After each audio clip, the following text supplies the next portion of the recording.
If I decided that I'm not gonna be happy, there is nothing he can do to make me So happy. true. He pointed at me like that and he said, Tanya, people treat you the way you train them to treat you. Wow. If you wanna be a queen, if you wanna be treated like a queen, you have to act like a queen. And a queen is not gonna talk to an idiot. Wow. A queen is gonna talk to her king. Wow. Wow, I love that. And actually, kind of going out of order, there was something that you said in here that I was like, what? That is so crazy. Do you know what I'm going for right now? Every man has a king and an idiot inside of them. It's up to you who you talk to.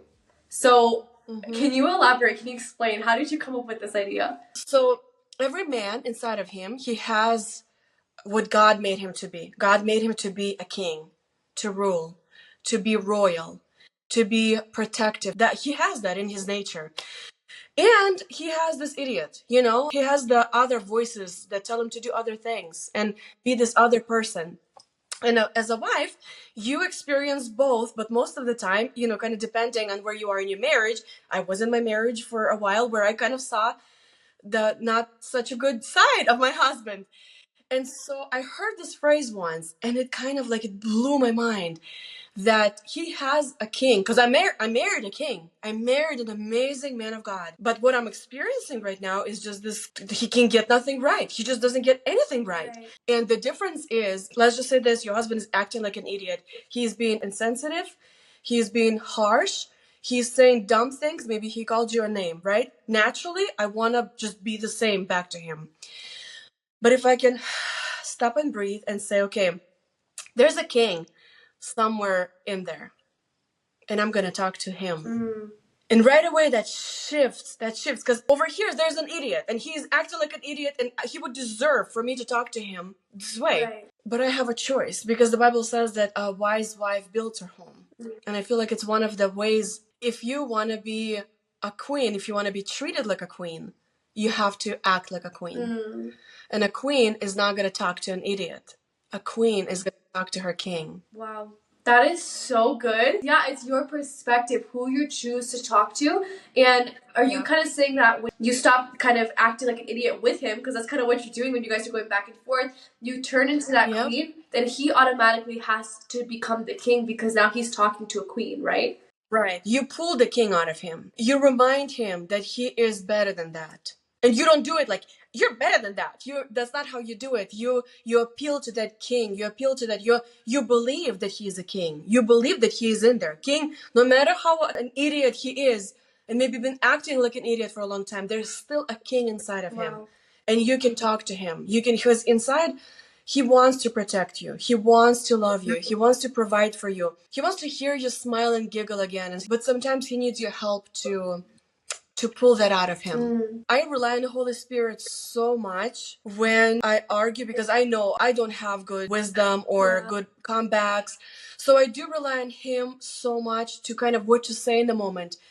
So if I kind of take that breath, taking that breath is so important, because when he is being mean and inconsiderate and insensitive, your little girl who is feeling unprotected, who is feeling insecure right now, rises up and she wants to protect herself, and she does it. He's like, you this, you that, you're not good enough. Right. And just taking that deep breath and reminding myself, I am a queen. I am a child of God. And I was created to rule. Right now I'm not ruling. This is not me ruling and reigning. And yet I have it in me to rule and reign. And I do rely on Holy Spirit to help me, and kind of, what do I say? God, give me wisdom. What do I say in this moment to help me pull the king out? Even when you say things like, I know that you love me. It's not profound. Like, nothing about this is profound and like, oh my goodness. No, it's in our everyday language. One that's huge for me is, I know that you have a reason for doing this or saying this. It's just, I don't see it. Right. Kind of like right away, you let him know you're a smart man. You know what you're doing. I just don't see it. Another a really, really good one that I learned from Love and Respect book, like, girls, read that book. That book is so good. After you will throw it across the room a couple times, you will like it. He says, when your husband starts acting very unlovingly and just starts saying things that hurt you, if you want to stop this cycle, if you want to stop this craziness, you can say, have I disrespected you in any way? That will snap a brother out. Like, he will be like, He doesn't have to protect himself. He doesn't have to defend himself. If you say, did I disrespect you in any way? He now has the freedom to say, actually, yeah, when you came at me like that, I'm sorry. I'm sorry. I do respect you. I didn't mean to disrespect you. I was just scared or I was just hurt. That's another good one. That always snap, like, have I disrespected you in any way? And obviously your tone is really important too. I think how you speak to him, if you say it like, did I disrespect you? Versus like, hey, did I say something that was disrespectful to you? And you come kind of with that humble tone, that will just change everything. So that's another like little thing that's easy, but it's hard in the moment, when you're mad. That's where that humility superpower comes in. You have to humble yourself and do this thing, but it works every time. It works. That is so good. So one of the points you said is sexual intimacy is not a want, it's a need for both of us. Can you explain? It's a fundamental necessity, biologically. It's not something that, oh, my husband he wants it all the time. No, it's a need. Just like I need in my relationship for me to be happy, for me to be, to feel loved and prosper, I need that romance. I need that affection. I need that look from him, that compliment, that non-sexual touch. I need it. But that's what we like, romantic comedies or romantic, dramas, because we need it.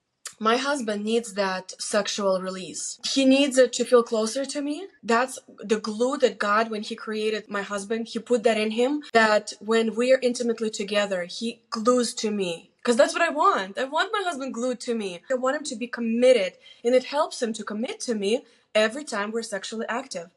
And so to be generous. Once I understood how important it is for his physical well-being, soul well-being, the next call of action is to be generous with it. It means to be available. And I know, life, kids, we're busy, we're tired. Women, we care for so much. Sexual intimacy a lot of times is like the last thing on our mind. And this is what you kind of talk about on your channel. You have to feed your femininity.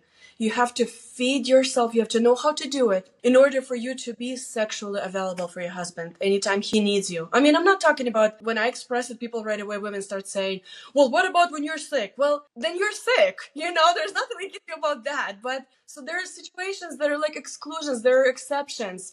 To be as much, sexually available to him as possible. That's why when your children, again, unpopular opinion, scroll if you are sensitive, but I'm gonna say it, if your children sleep with you every night, are you sexually available to him? He now has to fight with this like helpless little thing, and how horrible a person he is if he has to compete. Like, he's a grown man, he can hold it. There's a story about, imagine you're in a desert and you're in charge of water. You have all the water. He carries something, but you carry the water. And he says, hey babe, can I have some water? And you're like, well, I don't want any water. I don't need any water right now. You shouldn't either. Oh, I have a headache, Like, what is your wanting sex has to do with anything with him? If he's thirsty, he's thirsty. And you're the only one who can give him the water. I mean, do you want him to go look for water somewhere else? Right. Wow. No, I want him to... But I am in charge of this water, and I can give it to him. And so don't make him beg, because he does other things. And you don't want him to beg for romance and beg for love and beg. And he's like, well, I don't feel like, and I told you once that I love you. No, you want him to be generous with those things, right? And so, be generous. Don't hold out on him anytime he wants it, unless obviously the circumstances are like, you can't, and even then on days, I remember there was, days when I couldn't, get creative. What about if you are mad at your spouse, you're mad at your husband, he was insensitive, he treated you wrong, and you feel like he just doesn't deserve my body right now, he just doesn't deserve me? What would you say to that? Well, again, imagine if the tables are turned and that's what he is thinking, like, oh, she was disrespectful and she acted like a bee and she doesn't deserve my romance and she doesn't deserve my love and she doesn't deserve for me to go and provide for her and protect her. No. You want him to choose you and protection and provide, like, no matter what. We fight, we argue. That's life. Yeah. But at the end of the day, I want to serve my husband, and I have the key. I have the answer, and I want to answer it. But here, I want to say this. I want to be careful so this doesn't become like a manipulation thing, but here's a little secret, okay? I'm going to tell you a little secret. On those days when your husband is just impossible, he's just cranky. He came home, nobody did anything bad yet, and he's just already mad at everything and everybody. Just take him into the bedroom and make him very happy, and you will see how that day will change. A lot of times, men are just not as good as us women at expressing the needs that they have. Because again, it's a biological need. Something biologically, physically is going on inside of him. He's irritated.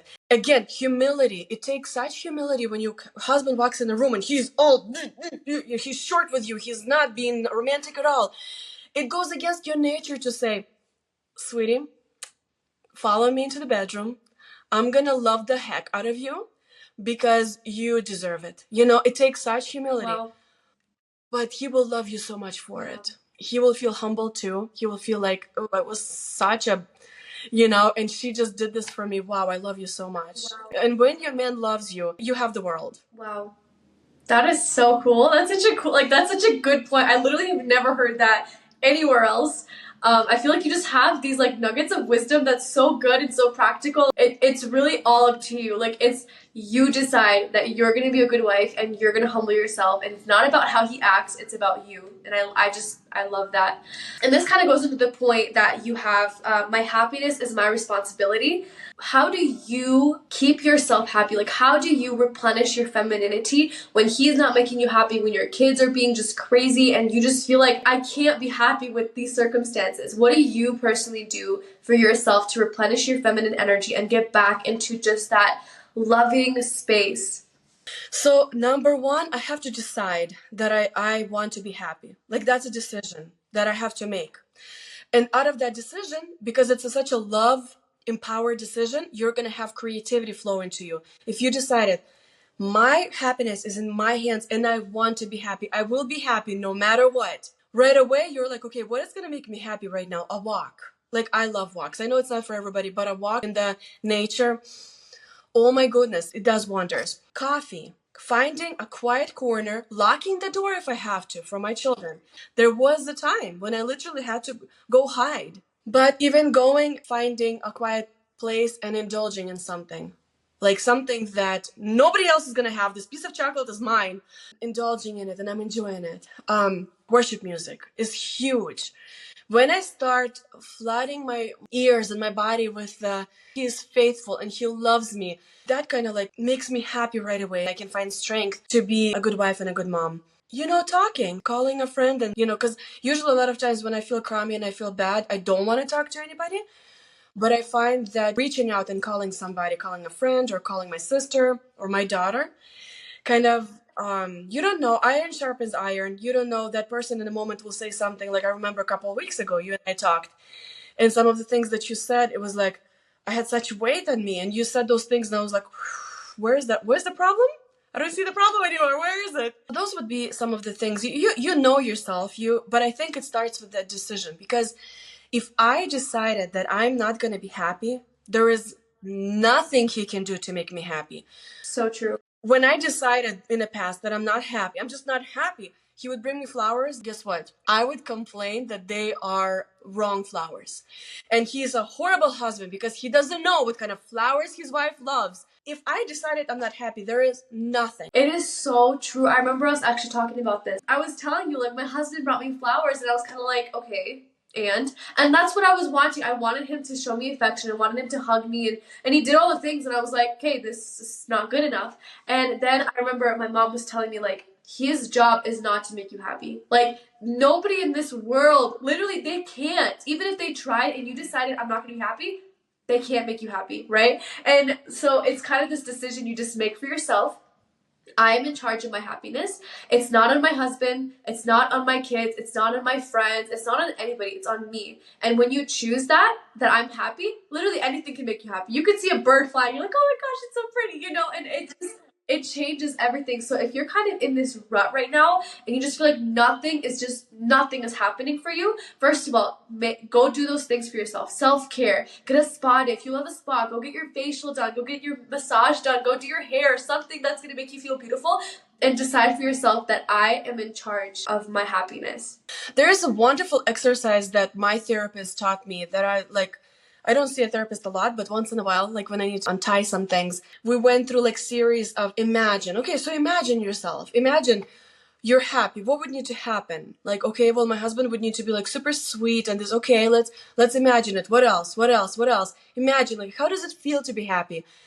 And I literally found myself in this like happy state. And she was like, Tanya, nothing happened. None of those things happened to make you happy. You created that within you. You have the power to make yourself feel happy. So, on one side, we have that power. On the other side, yeah, I'm a huge advocate in asking for what you need. So I need physical touch from my husband. I come up to him, and my husband he's such a busy man. Like, if I tell him I need a hug, he'll be like, okay, let's go. So I have to like literally say, no longer, no longer. And he'll just hold me there. I'm like, yeah, longer, longer. Keep holding me. And then he'll like ease into it. And so like, it sounds so not romantic. It sounds so like, so you have to ask for a hug? Yeah, because I want to be happy. And that's what I need at the moment. You can ask your husband, can you buy me flowers tomorrow? Can you just go to the store and buy me flowers? Or you can buy yourself flowers. Because for me, I see your roses. I'm like, oh, that's so beautiful. Like, I don't know, looking at flowers makes me feel so feminine and so happy. And every time I pass them by, I'm like, oh, they're so beautiful. I feel beautiful. And so I just buy myself flowers. I just put them in different rooms. I buy a couple bouquets and I spread them in different rooms. And they lift my mood every time I look at them, So, but then just ask for it and say, sweetie, can you please? And don't be like, it hasn't been, you haven't bought me flowers for a long time. No, just be like, it would mean so much. And like, I would love to get some flowers. And you can even show him what you want. Somebody told us that on his phone, he had reminders for himself, buy my wife flowers. And I remember listening to him like, oh my goodness, that's so not like, he has to remind himself to buy his wife flowers, whatever. And then I was like, Alex was there too. So I was like, okay, he heard it. We kind of had even commented on it. So, okay, he's going to make a reminder for himself. Well, he didn't. So you know what I did? I went and I made a reminder for him to buy me flowers. Because, like I wanted to help him out. I wanted to help him to love me. Okay, so then I went even further than that. I went and I signed him up for a flower subscription. The man was buying me flowers monthly and nobody had to fight about it, And again, none of this sounds romantic at all, but I'm in charge of my own happiness. And I decided a long time ago, I'm going to be happy and I'm going to do anything to get there. I discovered that when I beat him down and demand happiness from him, it just doesn't work. I have to make myself happy, and that's how I did it. Wow. Another point you said was some battles are not worth winning if it makes him a loser. Have you ever had a fight and you won it? You were right, he admitted he was wrong, and he just kind of like walked away defeated? I've seen that face. My husband is a very confident, I've pushed and I've won a battle, and he walked away defeated and he walked away like a loser. And I did not feel powerful. I did not feel like I was married to a king. And that's when I decided I never want to make him feel like that. Like some of those arguments, who did what wrong and he didn't do it the right way, and then I proved it to him that he didn't do it the right way. A lot of our fights were and arguments were about raising children. Because I am the psychologist in the family. I'm not licensed psychologist, but I read a lot. And I just had like this high and mighty view of myself that I just know stuff. And he doesn't. And we would fight like, you handled it wrong and you're gonna damage your children and they're gonna grow up and need to go to psychologists to heal from you. And like, okay, so I convinced him he's a horrible dad. Now he's feeling all bad about himself. What did I get on? Yeah, just you don't need to prove to him that he did something wrong. If he's losing, you're married to a loser, you're not winning. So in the beginning you were saying some battles not worth winning, and then you can't afford to lose some. So can you elaborate on that? And again, that's where the reliance on wisdom from the Holy Spirit comes in. The wisdom to know the difference between the two. When we were doing really bad, I think it was like year 7, we accidentally ended up in the office of a therapist, a family therapist. He allowed Alex to kind of say whatever is wrong with me, kind of like all his grievances, everything that he doesn't like. And then I was like, I'm listening to him, I'm like, whatever, those are not, just wait. You just wait. When my turn comes, I'll talk. And then when my turn came and I told that guy everything, like how horrible my husband is, how mean he is and is sensitive and all those things. And I expected that he's gonna look at Alex and say like, you're horrible, you need to change. And instead he did this. He pointed at me like that and he said, Tanya, people treat you the way you train them to treat you. Wow. What? She said, you trained him to treat you like that. You never trained him otherwise. You never lovingly explained and said, no, please don't shout at me. If you're gonna shout, I'm not gonna talk. Don't disrespect me like that. You're hurting me, because if you're gonna act like that, I'm not gonna stay in this room. And when he was saying this, I realized, I'm like, that is so true. I played this victim. I was victim for all these years. I was this poor little girl, and he's just mistreating me. No, I'm a powerful queen. Well, I never told him that that's inappropriate, so he thought this is fine. That's how guys are with each other. They're pretty harsh with each other. They kind of put each other down, and that's how they get along, you know? And I never told him otherwise. And so knowing that, no, this battle right now, I cannot just let it go. I cannot allow for him to think that this is okay, because it's not. Going back to that abusive relationship, that's a battle you cannot lose. If he's being abusive, that is a battle you will win. You have to win. But again, remember, these are just some battles. Like right now, setting up boundaries is huge. Everybody and their uncle wrote a book about boundaries, you know, and so everybody that's out there, don't step on my butt. I'm not talking about like every little thing you don't like, you need to put up your boundary. No, it's just those things that I can't afford to lose this. How do you know which arguments to just say, hey, like, I let you in, I'm not gonna die in this hill. And then some you're like, I'm not letting you cross this boundary, this is it. Okay, for example, again, I'm giving you that example where I'm explaining to my husband that he's a bad dad. He handled it wrong. He was too loud, too harsh, too strict. I don't like how he's parenting. If you're gonna win this argument, he needs to admit that he is a bad dad. Like, that's the only thing that's gonna come out of this argument. You know what I mean? I can hear myself saying when I was younger, that, well, this will damage my kids for the rest of their life, and so this is long term.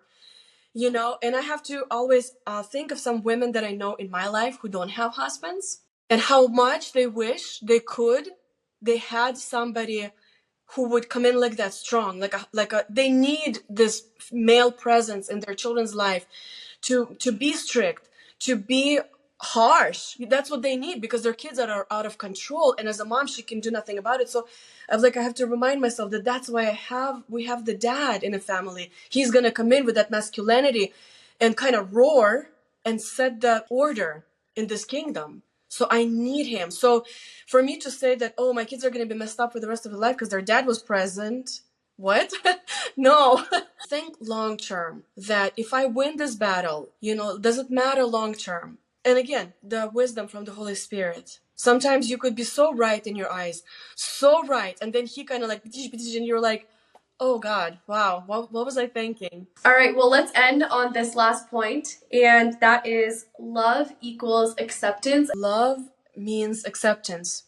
To love people is to accept them for who they are and not try to change them, but to accept them.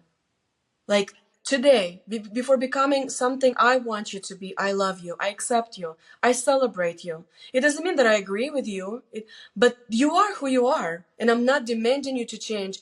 I'm not pushing you into being something you're not. This is who you are. And so from here, I have a choice. Maybe being around you is a little bit hard for me, so maybe like we're not going to be spending as much time, but I'm allowing you. I'm not going to tell you off, and I'm just going to allow you to be who you are, because I feel like that's how God is with us. He allows me in every season of my life to be who I am. He doesn't say, well, change and then I will love you. No, he loves me, and his love changes me then. Loving my husband is the same way. I tried to change him for years. I tried to change him and become just a little bit more like me. A little bit more educated, a little bit more soft, a little bit more soft-spoken. And oh my goodness, that's not he is not soft-spoken. When when he gets passionate about something, he talks with his hands and his knees. But that would drive me crazy. Like, can you just be normal? Can you just like be quiet a little bit? Just explain intellectually. And he's very intellectual. He's different than I am. And so the way, and even habits, like, here's the basket for our laundry, and here's a pair of socks laying right next to the basket. I love my husband. And I just lovingly put those socks in the basket, and that's it. I used to tell him all the time and make fun of it. Like, just like I did right now. Well, the basket is right here. The socks are right. Like, no, or the glass is right there. The sink is right here. How hard is it? Nope, I'm gonna accept him for who he is. And yeah, but Mom, thank you so much for coming on today. We had such a good discussion. Seriously, this was so much fun. Any last words that you want to say to everyone? I just want to say that if you are in a struggling relationship, in a struggling marriage, there's hope. There's hope, because if I could go back and tell my 20-year-old self when I was just feeling miserable and feeling like I want out, I'm suffocating, I want out, and if I would say, get help. You know, again, Love and Respect is a wonderful book. There's a lot of wonderful books. I believe in Christian books, just because there's a lot of secular psychology out there and it's all about building boundaries and that's it. And you can kick a lot of people out of your life acting like that. Christian counseling, somebody who could sit and say, hey, the reason you do this is because of that. Do you think that's true? Sometimes that's really, really helpful. A woman needs to be secure and safe in order for her to be what her husband wants her to be, sweet and kind and playful. And so a lot of times it takes a therapist or a counselor to say, hey, when you talk to her like that, she just doesn't feel safe. Coming from somebody else, it could be like, I don't want to go into counseling forever. But, couple sessions to kind of open your eyes. And a lot of times we can't hear each other when we're arguing, but going and sitting down with somebody who can say, hold on, let her speak, or wait a minute, he's not finished yet. It's kind of like you can actually start hearing each other, but don't give up. Marriage is if done right, it is a heaven on earth. It is. And if you feel like you're living in hell, here's a statistic for you. When they surveyed couples who said we're very, very, very happy in our marriage, all of them had this thing in common. All of them said we had a season in our life where we did get divorced or we almost got a divorce. All those super happy families had that in common, that they were miserable. And then they picked themselves up. They gained instruments. They learned how to do this thing called marriage, and now they're happy. So just want to encourage, don't give up, get help. That is so good. Well, thank you so much, Mom. And thank you guys for watching. If you made it up to this point, leave this emoji. And thank you everyone for watching. Make sure to like and subscribe. That way you never miss an episode. Have an amazing day. Love y'all. Bye.